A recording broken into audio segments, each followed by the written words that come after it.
इस वीडियो में मैं तुम्हें बताने वाला हूँ कि भाई रिज्यूम एमएनसी कंपनी में ईएक्सएल जैसे जेनपैक्ट कॉग्जिनेंट बहुत सी ऐसी एमएनसी कंपनी है जो भाई आपको जॉब अप्लाई से पहले आपको रिज्यूम किस तरीके से तैयार करना है, तो यानी कि सीवी जिसको बोलते हैं सीवी रिज्यूम आपको रेडी किस तरीके से करना है, उसमें क्या क्या लिखना है। देखो सबसे पहले भाई आपका रिज्यूम ही शॉर्ट लिस्टेड होता है, ये सारी चीजें भाई डिपेंड रहती है क्योंकि सबसे पहले तुम्हारा जो रिज्यूम जाता है वो जाता है भाई एचआर के पास, मैनेजर के पास। तो इसलिए भाई तुम रिज्यूम में ऐसी क्या लिखें, क्या मिस्टेक्स ना करें, तो आपके लिए शॉर्ट लिस्टेड होगा रिज्यूम तभी होगा जब आपको भाई इसमें मटेरियल अच्छे तरीके से लिखोगे। लिखने का तरीका कौन सा है, आप क्या करते हो कि भाई जन सेवा केंद्र वाले पे जाते हो, वो बोलते हो कि मैं रिज्यूम बनवाना है, तो उसका ऑलरेडी एक फॉर्मेट रहता है, उसी फॉर्मेट को वो कॉपी पेस्ट करके भाई तुम्हें छाप छूप के दे देता है। तो ऐसा बिल्कुल भी नहीं करना है। तो आपको रिज्यूम किस तरीके से बनाना है और वो भी खुद से फोन में बना सकते हो। तो आपको क्या क्या उसमें मटेरियल लिखना है तो आपको इसी वीडियो में आपको मैं बताने वाला हूँ। तो ज्यादा बात नहीं करते हो, फाइनली वीडियो को स्टार्ट करते हैं।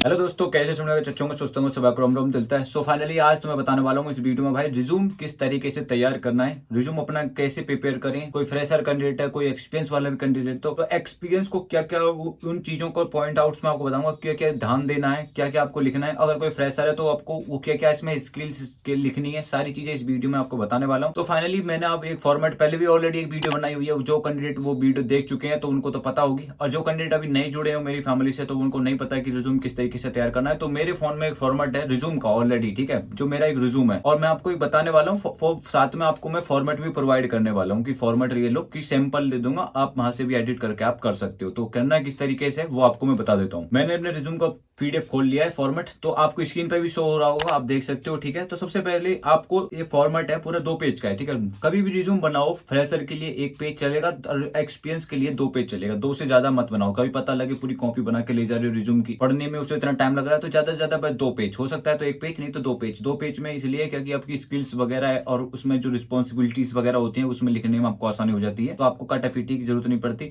तो सबसे पहले बात कर लेते हैं भाई, देखो रिज्यूम पे सबसे पहले नाम, ठीक है। जब आप रिज्यूम बनाते हो तो रिज्यूम का अपना नाम होना चाहिए। नाम किस तरीके से, मैं किस नाम की बात कर रहा हूँ, मैं उस नाम की बात कर रहा हूँ जहां पे आप रिज्यूम को सेव करते हो, रीनेम करके अपना नाम डाल सकते हो, ठीक है। अब आते हैं रिज्यूम के अंदर वाले फॉर्म में। अब सबसे टॉप कॉर्नर पे भाई बोल्ड यानी कि ब्लैक में भाई अपना नाम होना चाहिए, ठीक है। जो भी आपका नाम है, अंकित, सोनू, जो भी नाम है आपका XYZ, आप नाम डाल सकते हो, ठीक है। उसके बाद आप अपना आना चाहिए एड्रेस। अब एड्रेस कौन सा डालना है यहाँ पे आपको वो बात समझ लो। देखो एड्रेस जो डालना है वो डालना है जहाँ पे आप रह रहे हो फिलहाल, वो नहीं डालना जो आपको घर पे बर्थ मतलब जो आपको बचपन से रह रहे हो वो नहीं डालना। वो कहाँ पे डालना है वो आपको मैं बताऊंगा। तो जहाँ पे जैसे कि मान लो कोई बंदा बिहार का है और वो दिल्ली आके रह रहा है, अब बिहार का बंदा दिल्ली आके रह रहा है, तो अब इसका मतलब ये नहीं कि वो बिहार का एड्रेस डालेगा, जहाँ पे वो दिल्ली में रह रहा है यानी कि 3-4 मंथ हो गए तो वहां का कोई एड्रेस तो होगा, वो आपको रिज्यूम पे सबसे पहले वहां पे डालना है, ठीक है। लोकल एड्रेस डालना है, कहने का मतलब मेरा ये है। उसके बाद डालना है डिस्ट्रिक्ट, आपकी कौन सी डिस्ट्रिक्ट लगती है, ठीक है, वो डालनी है। उसके बाद अपना यूपी, अब उसके बाद पिन कोड आपको डालना है। इतना कंप्लीट होने के बाद आपको डालना है अपना फोन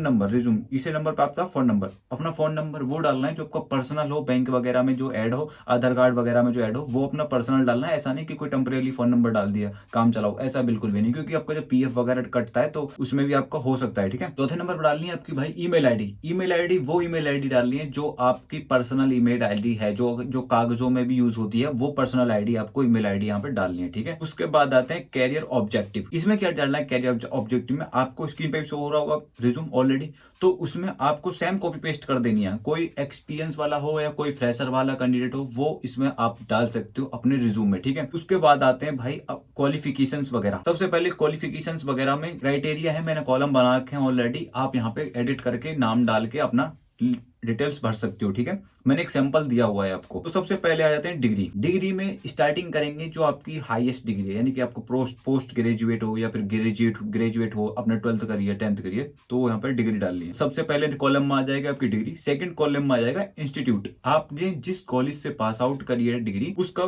कॉलेज का नाम। उसके बाद आते हैं यूनिवर्सिटीज। अगर आपकी कोई यूनिवर्सिटीज नहीं है, ऐसा तो हो ही नहीं सकता क्योंकि कॉलेज होती है तो उसकी कोई यूनिवर्सिटी तो जरूर होती है। उसके बाद यूनिवर्सिटी का नाम, और अगर आप 10th 12th भाई यूपी बोर्ड से हो, आपका जो राजस्थान बोर्ड, कोई भी XYZ आपका बोर्ड हो, वो आप वहां पे डाल सकते हो। उसके बाद आते हैं ईयर ऑफ पासिंग। अगर आपकी पासिंग है तो आप पासिंग ईयर आप डालोगे करेक्ट, ठीक है। क्योंकि बहुत से रिज्यूम में क्या करते हैं, परसेंटेज भी मेंशन कर देते हैं रिज्यूम। भाई परसेंटेज बिल्कुल भी मेंशन नहीं करनी, आप कोई फॉर्म थोड़ी भर रहे हो जो आपको परसेंटेज मेंशन करनी है। तो सबसे पहले पासिंग ऑफ ईयर डालनी है। पासिंग ईयर्स ऑफ में आप 2024 में, 2020 में या 2018 में आप जब भी पास आउट हुए हो आप वहां पे वो फिल कर सकते हो। उसके बाद आते हैं भाई अपनी लैंग्वेज, आपको कौन सी लैंग्वेज आती है, हिंदी आती है, मराठी आती है। अगर आपके पास कोई मराठी या उर्दू तेलुगु कुछ भी अगर आपको लैंग्वेज आती है तो आप वहां पे वो ऐड ऑन करें, आपके पास ये बेनिफिट एक्स्ट्रा पॉइंटर होगा ताकि आपको एक्स्ट्रा लैंग्वेज आती है, तेलुगु भी आती है, मराठी भी आती है, तो घनी सारी लैंग्वेज के अलग अलग स्टेट से आते हैं, तो वो वहां पे ऐड ऑन करना तो आपके लिए बेनिफिट्स मिलेगा, ठीक है। उसके बाद आते हैं वर्क एक्सपीरियंस। वर्क एक्सपीरियंस में देखो पहले बता देता हूं मैं फ्रेशर के लिए, वर्क एक्सपीरियंस में सिंपल सा कुछ नहीं लिखना, सिर्फ आपको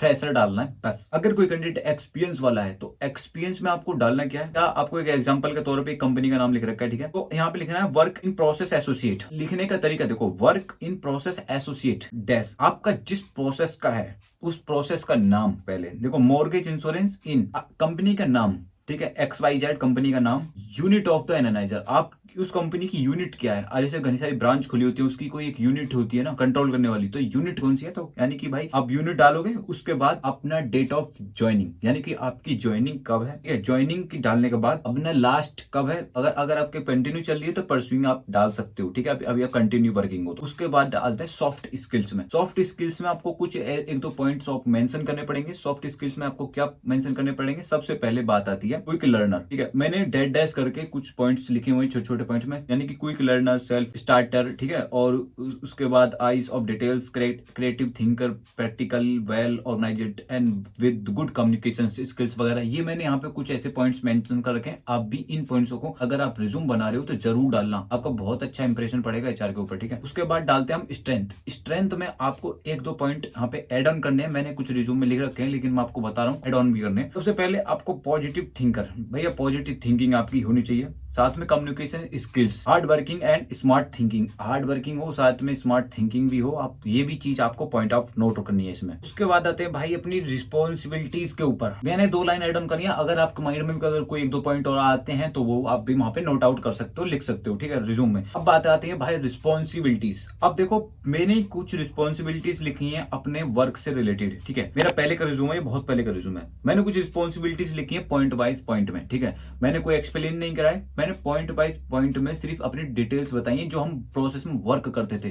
अब प्रोसेस वर्क का मतलब ये भी नहीं कि आप प्रोसेस की प्राइवेसी के बारे में बता रहे हो, बिल्कुल भी ऐसा नहीं करना है, ठीक है। आपको करना क्या है, जो आपकी रिस्पॉन्सिबिलिटीज है, जो आप वर्क करते हो, जो आपकी ड्यूटीज हैं, वो आपको भाई यहाँ पे मेंशन करनी है ताकि जो मैनेजर पढ़े और उसको लगे कि हमारी प्रोफाइल से रिलेटेड ही ये बंदा है, हमारा प्रोफाइल से रिलेटेड ही ये काम करता है, तो वो आपको लेने में थोड़ी और ज्यादा हेल्प करती है रिस्पॉन्सिबिलिटीज। तो आपको रिस्पॉन्सिबिलिटीज क्या लिखनी है, देखो सबसे पहले आपको रिस्पॉन्सिबिलिटीज इन, यानी कि इन कंपनी की क्या क्या रिस्पॉन्सिबिलिटीज हैं, यानी कि रिस्पॉन्सिबिलिटीज इन आपकी जो भी XYZ कंपनी है वो कंपनी का नाम डालना है पूरा, ठीक है।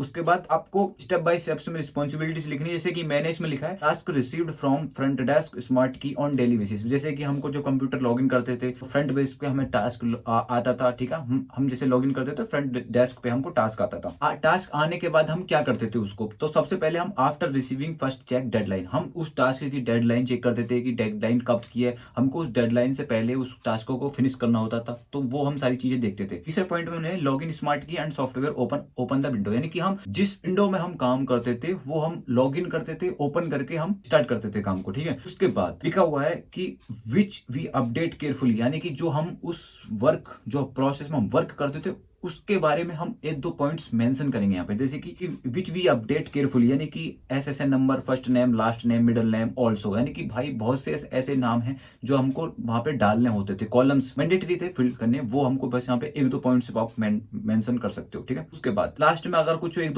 दो पॉइंट्स और हैं, जैसे कि MBL वगैरह सबमिशन वगैरह होता है उसको हम किस तरीके से चेक करते हैं, ये सिर्फ भाई इंश्योरेंस वगैरह के प्रोसेस के बारे में बता रहा हूँ, लॉजिस्टिक्स के बारे में। आपको जिस प्रोसेस का एक्सपीरियंस हो, अलग अलग कंपनी का अलग अलग प्रोसेस का एक्सपीरियंस है, तो आप उस प्रोसेस के बारे में आप वहां पे मेंशन करके आप बता सकते हो पॉइंट आउट्स को, ठीक है। ये हो गया आपकी रिस्पॉन्सिबिलिटीज। अब आते हैं प्रोफेशनल स्किल्स के बारे में। प्रोफेशनल स्किल्स यानी कि आपकी स्किल्स अंदर क्या क्या होनी चाहिए, तो इसमें सबसे पहले आप डिसिप्लिन, जो मैंने आपको ऑलरेडी रिज्यूम में बता रखा है आपको, जैसे डिसिप्लिन, ठीक है, और committed approach, qualities of work, ये आप भाई मोटी मोटी हेडलाइन डाल सकते हो, या आप मेरे रिज्यूम में से कॉपी पेस्ट भी आप कर सकते हो, ठीक है। Strong analyst, communications and good professionals skills वगैरह ये आपको भाई वहां पे डाल देनी है, ठीक है। After believer team in work all, ये भाई आप ये डाल सकते हो, बिलीवर इन टीम वर्क, ये सारी चीजें, गुड लीडर, ये सारी चीजें आप भाई मेंशन कर सकते हो। उसके बाद आते हैं पर्सनल डिटेल्स। अब आती है भाई तुम्हारी पर्सनल डिटेल्स के बारे में, पर्सनल डिटेल्स के तुम्हारे बारे में, ठीक है। तो इसमें सबसे पहले टॉप कॉर्नर पे आपका नाम, सबसे पहले टॉप पे नाम, उसके नाम आपके फादर का नाम, उसके नाम आपके भाई डेट ऑफ बर्थ, ठीक है, आप डेट ऑफ बर्थ डालोगे। उसके बाद आपकी नेशनलिटी भाई कहाँ के हो, ठीक है, इंडियन वगैरह जो भी है। जेंडर आप डालोगे, जेंडर के बाद भाई मैरिटल स्टेटस है, यानी कि भाई आप शादीशुदा हो नहीं हो, अनमैरिड हो, जो भी है आपको ये चीज मेंशन करनी है। साथ में आपको डालना है परमानेंट एड्रेस। परमानेंट एड्रेस वो डालना है जहां पे आपका भाई जन्म हुआ है, आप जहां के भी रहने वाले हो, आपको परमानेंट एड्रेस यहाँ पे डालना है वो, ठीक है। उसके बाद लास्ट में आता है भाई आपका डिक्लेरेशन। आप डिक्लेरेशन में भाई अपना डालना है कि जो भी कंफर्म इन्फॉर्मेशन दी हुई है वो सारी चीजें ट्रुथ है, सही है और बिलीव कर सकते हो आप, इस तरीके से आप यहाँ पे मेंशन करते हो। इस तरीके से आपका भाई 2 पेज में आपका हो सकता है। तो मैं ही समझता हूँ कि जो भी अगर कोई फ्रेशर कैंडिडेट है, तो फ्रेशर कैंडिडेट को इसमें से क्या क्या हटाना पड़ेगा। देखो, अपनी सबसे पहले जॉब रिस्पॉन्सिबिलिटीज हटा सकते हो। जॉब रिस्पॉन्सिबिलिटीज की अलग हटा के आप डाल सकते हो कि जॉब आपको आपकी क्या क्या रिस्पॉन्सिबिलिटीज हो सकती हैं, ठीक है। जैसे कि हम टीम वर्क वगैरह है, रिस्पॉन्सिबिलिटीज है, हम काम को चेक करते हैं, ये सारी चीज आप फ्रेशर में भी आप डाल सकते हो, ठीक है। हमारी ड्यूटीज क्या होती हैं, जब हम पहले कंपनी को टाइम पे आएंगे, ऑन ड्यूटी काम करते हैं, ये सारी चीजें, डिसिप्लिन रहना, काम को डेडलाइन से पहले फिनिश करना, ये सारी चीजें आपकी ड्यूटीज वगैरह रिस्पॉन्सिबिलिटीज हैं। जो आपकी रिस्पॉन्सिबिलिटीज हैं वो आप यहाँ पे मेंशन कर सकते हो फ्रेशर वाले के लिए, ठीक है। और एक्सपीरियंस वाले में भाई फ्रेशर डाल सकते हो। बाकी तो ऑलमोस्ट पूरा रिज्यूम सेम है। अब जो भी कैंडिडेट एमएनसी कंपनी में अगर जॉब करना चाहता है तो रिज्यूम आपके लिए भाई मिल जाएगा। आपको सैंपल रिज्यूम का चाहिए तो भाई वीडियो के डिस्क्रिप्शन में लिंक मिल जाएगा। पहले पूरी बात को समझ लेना, वीडियो के डिस्क्रिप्शन में लिंक मिल जाएगा टेलीग्राम ग्रुप का। टेलीग्राम ग्रुप में मेरा रिज्यूम मिल जाएगा।